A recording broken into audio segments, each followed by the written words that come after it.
Obama risks American lives by focusing energies on Russia instead of terrorism.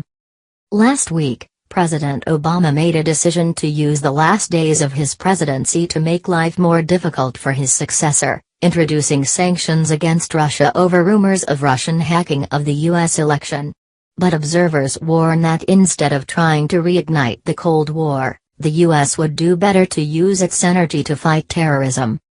On Thursday, outgoing U.S. President Barack Obama announced the expulsion of 35 Russian diplomats, the closure of 2 Russian diplomatic compounds in the U.S., and sanctions against 6 individuals and 5 entities, including the GRU, the main intelligence directorate, and the FSB, the Federal Security Service, over unfounded allegations of Russian interference in the U.S. presidential election in November.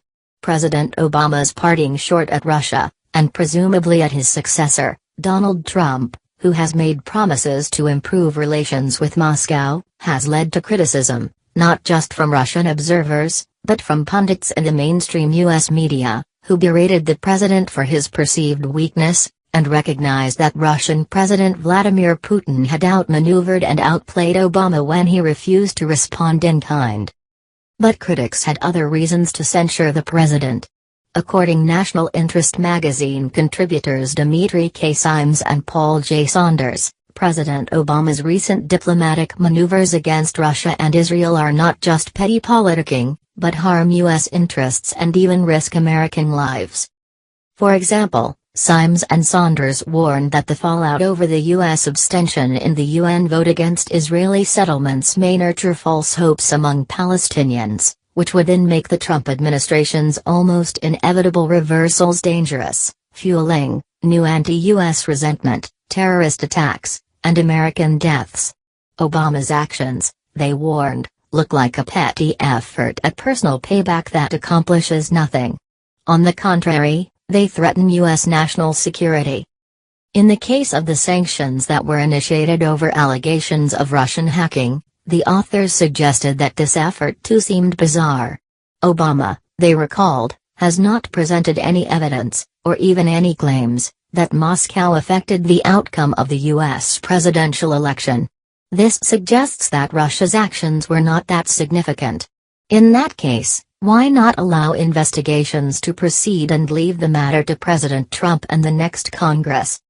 Conversely, the article added, if Russia's transgressions were so severe that they required an immediate response, why has the Obama administration done so little? Closing down a couple of recreational facilities, and forcing 35 diplomats out will hardly damage Russia, Simes and Saunders noted.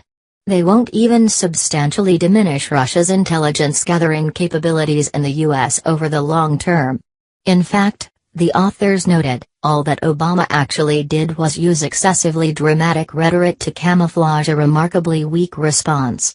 Worse than that, they warned, sanctions like this may well impose greater costs on the United States than on Russia by stymieing counter-terrorism cooperation. The analysts recalled that poor communication between Russia and U.S. intelligence has already borne its bitter fruit on previous occasions, including when the Tsarnaev brothers carried out the Boston Marathon bombing in 2013. In October, President Putin pointed out that Washington ignored 2 Russian attempts to warn it of the danger posed by the Tsarnaevs. With this in mind, Simes and Saunders stressed, President Obama's political grandstanding poses real risks to the lives of American citizens, in exchange for little if any foreign policy or national security benefits. Indeed, they added, all that Mr. Obama has managed to do is to look angry and ineffective, something that Putin's restraint only highlights. The idea that Obama's moves may pose a threat to U.S. national security has been one of the key points made by U.S. and Russian political analysts who commented to the Russian media about last week's events. For example, according to Earl Rasmussen, vice president of the Eurasia Center, a Washington-based nonprofit, there could hardly be a worse time for President Obama to try to further worsen relations with Moscow. Rasmussen told RIA Novosti that the world is facing the growing threat of terrorism, and that under these circumstances there is a real need to work together with Russia, especially in the Middle East. Instead, the U.S. president has decided to try and hamper possible cooperation. Rasmussen stressed that the U.S. and Russia must minimize hostile rhetoric, and work together to normalize relations and to eliminate threats to international security, including terrorism. It is absurd, he said, that the current administration has continued to directly or indirectly support terrorists whose organizations played a direct role in the tragic events of September 11, 2001, presumably referring to U.S. support for al-Qaeda offshoot al-Nusra in Syria.